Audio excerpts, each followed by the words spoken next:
കഴിഞ്ഞ ദിവസം എൻ്റെ ഒ പിയിൽ ശരീരമാസകലം വേദനയുമായി ഒരു വീട്ടമ്മ വന്നു. അവർ ഒരു കെട്ട് ടെസ്റ്റുകളുമായിട്ടാണ് വന്നത്. എന്നിട്ട് അവർ പറഞ്ഞു, ഡോക്ടറെ, എൻ്റെ അസുഖം ഈ ടെസ്റ്റുകളിലൊന്നും കണ്ടെത്താൻ പറ്റുന്നില്ല. വയറിൽ എരിച്ചിൽ, തികട്ടി വരുന്ന അവസ്ഥ, അല്ലെങ്കിൽ വയറ്റുനിന്ന് പോകാതെ സ്തംഭനത്തിൻ്റെ പ്രശ്നം, ഇത്തരത്തിലുള്ള സംഭവങ്ങൾ, വയറ് സംബന്ധമായ അസുഖങ്ങളും സാധാരണയായി ഫൈബ്രോമയാൽജിയയിൽ കൂടുതൽ കാണാറുണ്ട്. മോർണിംഗ് വാക്ക്, കൈ വീശി നടന്നു കഴിഞ്ഞാൽ തന്നെ ഒരുപാട് മാറ്റം ഉണ്ടാകും. അല്ലെങ്കിൽ മസിൽസ് എല്ലാം ഒന്ന് റിലാക്സ് ആകുമ്പോൾ തന്നെ ഒരുപാട് മാറ്റം ഉണ്ടാകും. അതുപോലെ തന്നെ എയറോബിക് എക്സസൈസ് അല്ലെങ്കിൽ നീന്തൽ പോലെയുള്ള എക്സസൈസ്, ഇത്തരത്തിലുള്ളത് ഈ രോഗികൾക്ക് പ്രയോജനം ചെയ്യും. ശരീരം മൊത്തത്തിൽ നമുക്ക് സ്ട്രെച്ച് ചെയ്യുന്ന രീതിയിലുള്ള എക്സസൈസ് എപ്പോഴും ഇത്തരത്തിലുള്ള രോഗികൾ, യോഗ പോലെയുള്ള കാര്യങ്ങളെല്ലാം ഇവർക്ക് ഹെൽപ്പ് ചെയ്യുന്നതാണ്.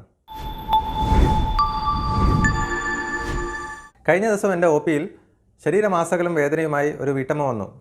അവർ ഒരു കെട്ട് ടെസ്റ്റുകളുമായിട്ടാണ് വന്നത്. എന്നിട്ട് അവർ പറഞ്ഞു, ഡോക്ടറെ, എൻ്റെ അസുഖം ഈ ടെസ്റ്റുകളിലൊന്നും കണ്ടെത്താൻ പറ്റുന്നില്ല. എനിക്കാണെങ്കിൽ കുറേ വർഷങ്ങളായി ശരീരമാസകലം വേദനയാണ്. ഏത് തരം മരുന്ന് കുടിച്ചിട്ടും എൻ്റെ വേദനയ്ക്കൊരു മാറ്റവുമില്ല. ഞാൻ എന്താണ് ചെയ്യുക? ഇതെൻ്റെ കുടുംബജീവിതത്തെ പോലും ബാധിക്കുന്നു. നിങ്ങൾ ഇത്തരത്തിലുള്ള ആളുകളെക്കുറിച്ച് കേട്ടിട്ടുണ്ടോ?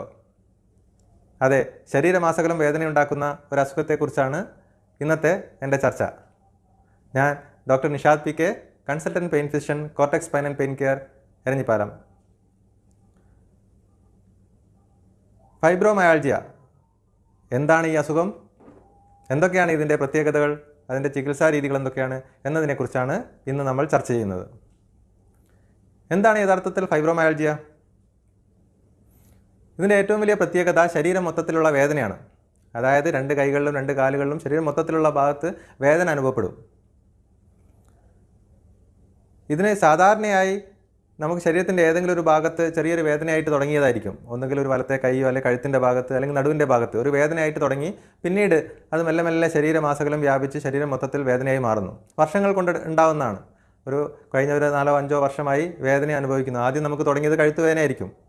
അത് കഴിഞ്ഞ് കുറച്ച് കാലങ്ങൾ കഴിഞ്ഞപ്പോൾ അതേ വശത്ത് കാലിന് വേദന തുടങ്ങി. കുറച്ച് കാലം കഴിഞ്ഞപ്പോൾ ഓപ്പോസിറ്റ് മറുവശത്തുള്ള കൈക്കും കാലിനും വേദന തുടങ്ങി. ഇത്തരത്തിലാണ് ഈ ഒരു അസുഖം ഉണ്ടാകുന്നത്. അപ്പോൾ ഒരു ഫൈബ്രോമയാൾജിയ എന്നൊരു സ്റ്റേജിൽ എത്തിക്കഴിഞ്ഞു കഴിഞ്ഞാൽ ഈ രോഗിക്ക് ശരീരമാസകലം വേദനയുണ്ടാവും. അതോടൊപ്പം തന്നെ ഒരുപാട് ബുദ്ധിമുട്ടുകൾ, അതായത് പകൽ സമയത്ത് അല്ലെങ്കിൽ എല്ലാ സമയത്തും ക്ഷീണം അനുഭവപ്പെടുക, ഒന്നിനും ഒരു ഉത്സാഹമില്ലായ്മയും ക്ഷീണവും അനുഭവപ്പെടുക, രാവിലെ എഴുന്നേറ്റ് വരുന്ന സമയത്ത് ബെഡിൽ നിന്ന് എഴുന്നേൽക്കാൻ പറ്റാത്ത അവസ്ഥ, ശരീരം മസിൽസ് എല്ലാം ടൈറ്റായി മൊത്തത്തിൽ ശരീരത്തിന് ഒരു മുറുക്കം അനുഭവപ്പെടുക, എണീറ്റ് വരാനുള്ള ബുദ്ധിമുട്ട്, വേദന മാക്സിമം അനുഭവപ്പെടുന്നത് രാവിലെ എഴുന്നേറ്റ് വരുമ്പോഴാണ്. അത് കഴിഞ്ഞ് കുറച്ചൊരു 1-2 മണിക്കൂർ കഴിഞ്ഞ് ജോലിയൊക്കെ തുടങ്ങിക്കഴിയുമ്പോൾ കുറച്ചൊരു ആശ്വാസം ഉണ്ടാവും. വേദനയല്ലാതെ മറ്റുള്ള പ്രശ്നങ്ങൾ, ഉറക്കം നഷ്ടപ്പെട്ട ഒരവസ്ഥ, അതായത് രാത്രി കാലങ്ങളിൽ ഉറക്കം കുറവായിരിക്കും, രാവിലെ എഴുന്നേറ്റാലും ഉറക്കത്തിൻ്റെ ഒരു ക്ഷീണം മാറാത്ത രീതിയിലുള്ളൊരു അവസ്ഥ, ഇത് സ്ഥിരമായിട്ടുള്ള എല്ലാ ദിവസവുമുള്ള ഒരു വേദന ആയതുകൊണ്ട് തന്നെ അവരുടെ മാനസികമായി വളരെ ബാധിക്കുന്നു. ഡിപ്രഷൻ, ആങ്സൈറ്റി തുടങ്ങിയ ബുദ്ധിമുട്ടുകൾ അവർക്കുണ്ടാകുന്നു. വീട്ടിലൊരാൾ ദിവസവും വേദന പറഞ്ഞുകൊണ്ടിരിക്കുമ്പോൾ അത് കുടുംബത്തിലെ മറ്റുള്ള ആളുകളെയും ബാധിക്കുന്നു. അപ്പോൾ വേദന ഉണ്ടാകുന്നവരുടെ കുടുംബത്തിലെ കുടുംബനാഥനാണെങ്കിലും അല്ലെങ്കിൽ മക്കളാണെങ്കിലും മറ്റുള്ള ആളുകൾക്ക് ഇതൊരു പ്രശ്നമാണ്. അപ്പോൾ അവർക്കൊരു പ്രശ്നമാവുമോ എന്നുള്ള ചിന്ത രോഗിയെ വീണ്ടും മാനസികമായി ബുദ്ധിമുട്ടുണ്ടാക്കുന്നു. ഇതാണ് ഒരു ഫൈബ്രോമയാൾജിയ എന്നറിയപ്പെടുന്ന ഈ അസുഖമുള്ള രോഗിയുടെ ഒരു സാധാരണ ജീവിതം. അപ്പോൾ എന്താണ് യഥാർത്ഥത്തിൽ ഈ അസുഖത്തിൽ എവിടെയാണ് പ്രശ്നം? ഇതൊരു പേശി വേദനയാണോ, അല്ലെങ്കിൽ നമ്മുടെ ഞരമ്പിനെ സംബന്ധിക്കുന്ന ഒരു വേദനയാണോ? അതാണ് പലപ്പോഴും പലർക്കും, രോഗികൾക്ക് തന്നെ അറിയാത്ത രോഗികൾക്കും ഡോക്ടർമാർക്കും പലപ്പോഴും കൺഫ്യൂഷൻ വരുന്നൊരു ഭാഗം ഇതാണ്. എന്താണ് യഥാർത്ഥത്തിൽ ഈ അസുഖത്തിൽ സംഭവിക്കുന്നത്? സത്യത്തിൽ ഫൈബ്രോമയാൾജിയ എന്ന് പറയുന്നത് ഒരു ന്യൂറോളജിക്കൽ ഡിസോർഡറാണ്. അതായത് അത് നാഡീ സംബന്ധമായ ഒരു അസുഖമാണ്. രോഗിക്ക് വേദന ഉണ്ടാകുന്നത് ശരീരത്തിലുള്ള എല്ലാ പേശികളിലുമാണ്. പക്ഷേ അത് മസിൽസിൻ്റെ, പ്രധാനമായും പേശികളെ ബാധിക്കുന്ന അസുഖമല്ല. മറിച്ച് അത് തലച്ചോറിൽ നിന്ന്, അതായത് സെൻട്രൽ നെർവസ് സിസ്റ്റം എന്നറിയപ്പെടുന്ന നമ്മുടെ തലച്ചോറും സുഷുമ്നാ നാഡിയും അടങ്ങിയ ഭാഗത്ത് നെർവ്സിനുണ്ടാകുന്ന മാറ്റങ്ങൾ കൊണ്ടുണ്ടാകുന്ന ഒരു അസുഖമാണ് ഫൈബ്രോമയാൾജിയ.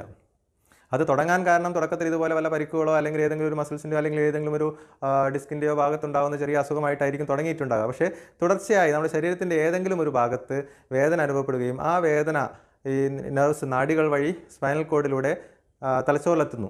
അപ്പോഴാണ് നമ്മളൊരു വേദന അറിയുന്നത്. അപ്പോൾ അത് സ്ഥിരമായിട്ടൊരു ഭാഗത്തു നിന്ന് വേദനയുടെ സിഗ്നൽസ് നമ്മൾ തലച്ചോറിലെത്തിക്കഴിഞ്ഞാൽ ആ തലച്ചോറിൻ്റെ ഭാഗത്ത്, വേദന അറിയുന്ന ഭാഗത്തും അതുപോലെ തന്നെ ഈ വേദന കൊണ്ടുപോകുന്ന സുഷുമ്നാ നാഡിയുടെ ഭാഗത്തും ചെറിയ കെമിക്കൽ ചേഞ്ചസ് വരും.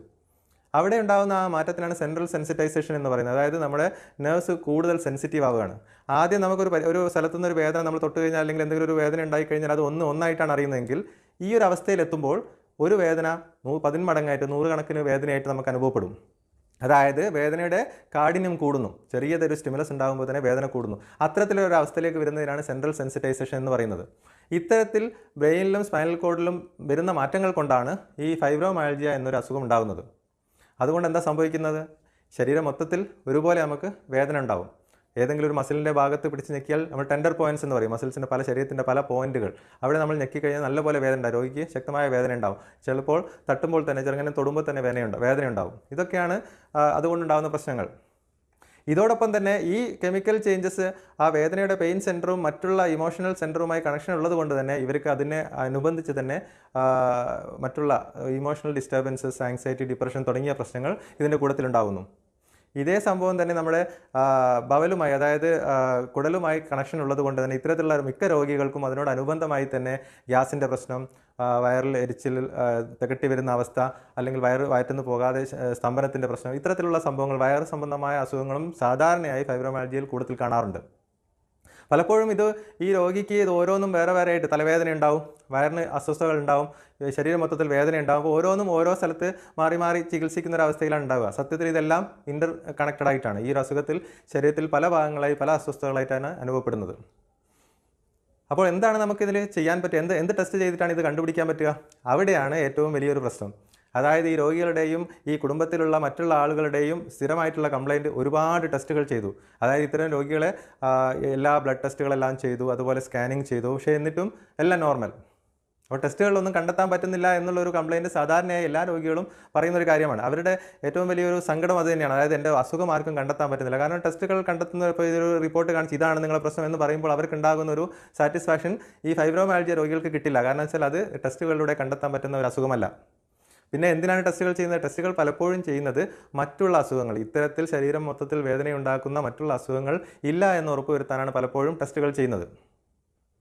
അത് ഉദാഹരണമായി പറയുകയാണെങ്കിൽ വാദസംബന്ധമായ ചില അസുഖങ്ങൾ, സീറോ നെഗറ്റീവ് സ്പോണ്ടൈലോആർത്രൈറ്റിസ് എന്ന് പറയുന്ന അസുഖത്തിന് ശരീരത്തിൽ പല ജോയിൻറ്റുകളിലും പല ഭാഗങ്ങളിലായിട്ട് വേദന വരാം.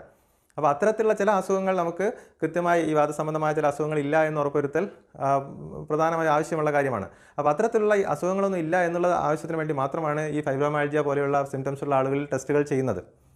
അല്ലാതെ ഈ ഫൈബ്രോമയാൽജിയ നമുക്കൊരു ടെസ്റ്റിലൂടെ കണ്ടെത്താൻ പറ്റില്ല, കൺഫേം. അപ്പോൾ പലപ്പോഴും മറ്റുള്ള ഈ ക്ലിനിക്കലി ഒരു രോഗിയെ പരിശോധിക്കുമ്പോൾ കിട്ടുന്ന ഈ ഹിസ്റ്ററിയും മറ്റുള്ള കാര്യങ്ങളും വെച്ചിട്ട് ആണ് ഫൈബ്രോമയാൽജിയ നമ്മൾ ഡയഗ്നോസ് ചെയ്യുന്നത്. അപ്പോൾ മറ്റുള്ള ടെസ്റ്റുകളെല്ലാം മറ്റുള്ള അസുഖങ്ങൾ റൂൾ ഔട്ട് ചെയ്യാൻ വേണ്ടി മാത്രം ഉപയോഗിക്കുന്നതാണ്. രണ്ടാമത് മറ്റൊരു പ്രശ്നം രോഗി അനുഭവിക്കുന്നത്, ഇത് ചികിത്സിച്ചിട്ട് മാറുന്നില്ല, അല്ലെങ്കിൽ മരുന്ന് കഴിക്കുന്നതല്ലാതെ മരുന്ന് കഴിക്കുമ്പോൾ കുറച്ച് കുറയും, നിർത്തുമ്പോൾ വീണ്ടും വരും, ഇത്തരത്തിലുള്ള ഒരു പ്രശ്നം സ്ഥിരമായിട്ട്. അപ്പോൾ ഞാൻ മരുന്ന് കഴിച്ചുകൊണ്ടിരിക്കുമ്പോൾ നല്ല സുഖം ഉണ്ടായിരുന്നു, പക്ഷേ നിർത്തിയപ്പോൾ വന്നു. അപ്പോൾ ഇതെന്തുകൊണ്ടാണ് ഇത്തരത്തിലുള്ള പ്രശ്നം വരുന്നത്? ഇത് ഞാൻ പറഞ്ഞ പോലെ ഈ നെർവ് സംബന്ധമായ ഒരു അസുഖമായതുകൊണ്ട് തന്നെ കുറച്ച് ഒരുപാട് സമയം എടുക്കുന്ന ട്രീറ്റ്മെൻറ്റ് ആയിരിക്കും. സാധാരണ രീതിയിൽ 1-2 മാസം കൊണ്ട് നമുക്ക് പൂർണ്ണമായി മാറ്റാൻ പറ്റുന്ന രീതിയിലുള്ള ഒരു അസുഖമല്ല ഫൈബ്രോമയാൽജിയ. അപ്പോൾ അതിൻ്റെ ചികിത്സയിൽ നമുക്ക് ഇത്തരത്തിലുള്ള കാര്യങ്ങൾ, അതായത് ഒരു മൾട്ടി ഡിസിപ്ലിനറി ട്രീറ്റ്മെൻറ്റ് എന്നാണ് നമ്മളിതിന് പറയുന്നത്. എന്തുകൊണ്ടാണെന്ന് വെച്ചാൽ ഞാൻ നേരത്തെ പറഞ്ഞ പോലെ ഇത് പല ഭാഗങ്ങളെയും, അതായത് സൈക്കോളജിക്കൽ പാർട്ട് കുടുംബത്തിനെ ബാധിക്കുന്നുണ്ട്, അതുപോലെ തന്നെ ശരീരത്തെയും ബാധിക്കുന്നുണ്ട്. ഇത് മൂന്നും കൂടി ഉണ്ടാകുമ്പോൾ പലപ്പോഴും ഇത്തരത്തിലുള്ള ആളുകൾ കുറച്ചു കാലം മാറാതെ വേദനയാകുമ്പോൾ നമ്മൾ ഒരുപാട് അബ്യൂസ് ഇവർക്ക് ഉണ്ടാവും. അതായത് ഒരു സൈക്കോളജിക്കൽ പെയിനായിട്ട് തെറ്റിദ്ധരിക്കും.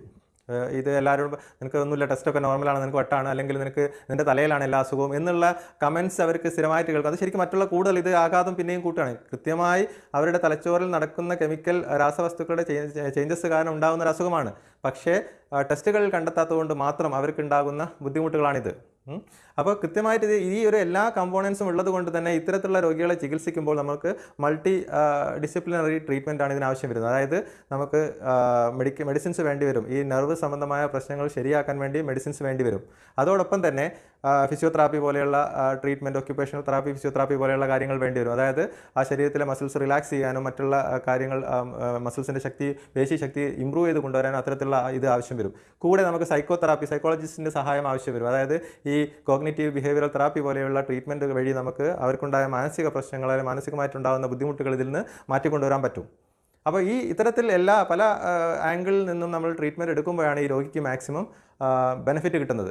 അത്തരത്തിലുള്ള ട്രീറ്റ്മെൻറ്റ് എടുക്കുന്ന സെൻറ്ററുകൾ കുറവായതുകൊണ്ടും അത്തരത്തിൽ ഈവൻ സൈക്കോളജിസ്റ്റിനെ കാണാം എന്ന് പറഞ്ഞാൽ പോലും പല രോഗികൾ വില്ലിങ് അല്ലാത്തത് കൊണ്ടുമാണ് നമുക്ക് യഥാർത്ഥത്തിൽ ഈ അസുഖത്തിന് പെട്ടെന്നൊരു മാറ്റം അല്ലെങ്കിൽ നല്ല രീതിയിലൊരു ശമനം കിട്ടാതെ പോകുന്നത് അതുകൊണ്ടാണ്. അപ്പോൾ എന്താണ് നമുക്ക് ഇതിൽ ചെയ്യാൻ പറ്റുന്നത്? രോഗിക്ക് തന്നെ ഒരുപാട് കാര്യങ്ങൾ ചെയ്യാൻ പറ്റും. ഒന്നാമത്തത്, ഈ അസുഖം എന്താണ്, അതിൻ്റെ പത്തോഫിസിയോളജി ഞാൻ നേരത്തെ പറഞ്ഞാൽ എന്തുകൊണ്ടാണ്, എങ്ങനെയാണ് വരുന്നത് എന്ന് മനസ്സിലായി കഴിഞ്ഞാൽ അതാണ് ഏറ്റവും പ്രധാനം. അതായത് ഇതൊരു ശരീരത്തിന് പലർക്കും ഇത് ക്യാൻസർ ആണോ അല്ലെങ്കിൽ മറ്റുള്ള അസുഖമാണോ, എൻ്റെ വേദന എന്താ മാറാത്തത് എന്നുള്ളൊരു പേടി ഉണ്ടാവും. അതാണ് നമ്മൾ ആദ്യം മാറ്റേണ്ടത്. അതായത് ഇത് ശരീരത്തിന് ഭീഷണിയായിട്ടുള്ളൊരു അസുഖമല്ല, ഇത് കൂടിയിട്ട് വേറെ എന്തെങ്കിലും ആയി മാറും, അങ്ങനത്തെ പേടിക്കൊന്നും വേണ്ട. പക്ഷേ ഇത് വേദന ഉണ്ടാക്കുന്നുണ്ട്, ശക്തമായ വേദന ഉണ്ടാക്കുന്നുണ്ട്. അപ്പോൾ നമുക്ക് വേദന മാറ്റണം. പക്ഷേ ആദ്യം നമ്മൾ മനസ്സിലാക്കേണ്ടത് ഇത് ശരീരത്തിനോ ജീവനോ ഭീഷണിയായിട്ടുള്ള ഒരു അസുഖമല്ല. അപ്പോൾ പിന്നെ നെക്സ്റ്റ് സ്റ്റെപ്പ് നമ്മൾ ഇതിൽ നിന്ന് എങ്ങനെ പുറത്ത് കടക്കണം എന്നുള്ള രീതിയിലാണ്. അപ്പോൾ അതിന് നമുക്ക് മെഡിസിൻസ് വേണം. എന്ത് തരത്തിലുള്ള മെഡിസിനാണ്? അതായത് നെർവിൻ്റെ പ്രശ്നങ്ങൾ മാറ്റുന്ന രീതിയിലുള്ള മെഡിസിൻസ് നമ്മൾ കുറച്ച് കണ്ടിന്യൂസ് ആയിട്ട് എടുക്കേണ്ടി വരും. ചെറിയ ഡോസിൽ തുടങ്ങി മെല്ലെ മെല്ലെ കൂട്ടി കൊണ്ടുവന്നിട്ട് ഒരു ലെവലിലെത്തുമ്പോൾ നല്ലപോലെ മാറ്റം ഉണ്ടാവും.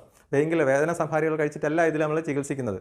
വേദന സംഹാരികൾ കഴിക്കുന്നതുകൊണ്ട് ഇതിന് മെച്ചം ഉണ്ടാവില്ല. അതിനേക്കാൾ കൂടുതൽ ഇത്തരത്തിലുള്ള മെഡിസിനാണ് നമുക്ക് വേണ്ടി വരിക. പിന്നെ അതിൻ്റെ കൂടുതൽ നമ്മൾ ഫിസിയോതെറാപ്പി, അതുപോലെ എക്സസൈസ് പോലെയുള്ള കാര്യങ്ങൾ, വ്യായാമം പോലുള്ള കാര്യങ്ങൾ. വ്യായാമം എന്ന് പറയുമ്പോൾ നമ്മൾ ചെറിയ രീതിയിലുള്ള എക്സസൈസ്, അതായത് ഇത്തരത്തിലുള്ള രോഗികൾ ചെറിയ നടത്തം, മോർണിംഗ് വാക്ക്, കൈ വീശി ഒന്ന് നടന്നു കഴിഞ്ഞാൽ തന്നെ ഒരുപാട് മാറ്റം ഉണ്ടാവും. നമ്മളെ മസിൽസ് എല്ലാം ഒന്ന് റിലാക്സ് ആകുമ്പോൾ തന്നെ ഒരുപാട് മാറ്റം ഉണ്ടാവും. അതുപോലെ തന്നെ എയറോബിക് എക്സസൈസ് അല്ലെങ്കിൽ നീന്തൽ പോലെയുള്ള എക്സസൈസ്, ഇത്തരത്തിലുള്ളത് ഈ രോഗികൾക്ക് പ്രയോജനം ചെയ്യും. ശരീരം മൊത്തത്തിൽ നമുക്ക് സ്ട്രെച്ച് ചെയ്യുന്ന രീതിയിലുള്ള എക്സസൈസ് എപ്പോഴും ഇത്തരത്തിലുള്ള രോഗികൾ, യോഗ പോലെയുള്ള കാര്യങ്ങളെല്ലാം ഇവർക്ക് ഹെൽപ്പ് ചെയ്യുന്നതാണ്. അതോടൊപ്പം തന്നെ നമ്മൾ മെഡിസിൻസ് എടുക്കുക, പ്ലസ് മറ്റുള്ള കാര്യങ്ങൾ സൈക്കോളജിക്കൽ സപ്പോർട്ടും കൂടി എടുത്തു കഴിഞ്ഞാൽ നമുക്ക് ഇത്തരത്തിലുള്ള ഒരു ബയോ സൈക്കോ സോഷ്യൽ മോഡൽ ആയിട്ടുള്ള ട്രീറ്റ്മെൻറ്റ് എടുത്തു കഴിഞ്ഞാൽ രോഗിക്ക് നല്ല ആശ്വാസം ഉണ്ടാകും. ഫൈബ്രോമയാൾജിയെക്കുറിച്ച് ചെറിയ കാര്യങ്ങൾ, ഇത് മൊത്തത്തിൽ പറയാൻ ഒരു വീഡിയോ മതിയാവില്ല. പക്ഷേ എന്നാലും അതിൻ്റെ മെക്കാനിസം, ബേസിക്കായി എന്താണ് പ്രശ്നമെന്ന് നിങ്ങൾക്ക് മനസ്സിലായി എന്ന് ഞാൻ കരുതുന്നു. വേദന ഉണ്ടാക്കുന്ന മറ്റുള്ള അസുഖങ്ങളുടെ വിശേഷങ്ങളുമായി ഞാൻ വീണ്ടും വരാം. നന്ദി.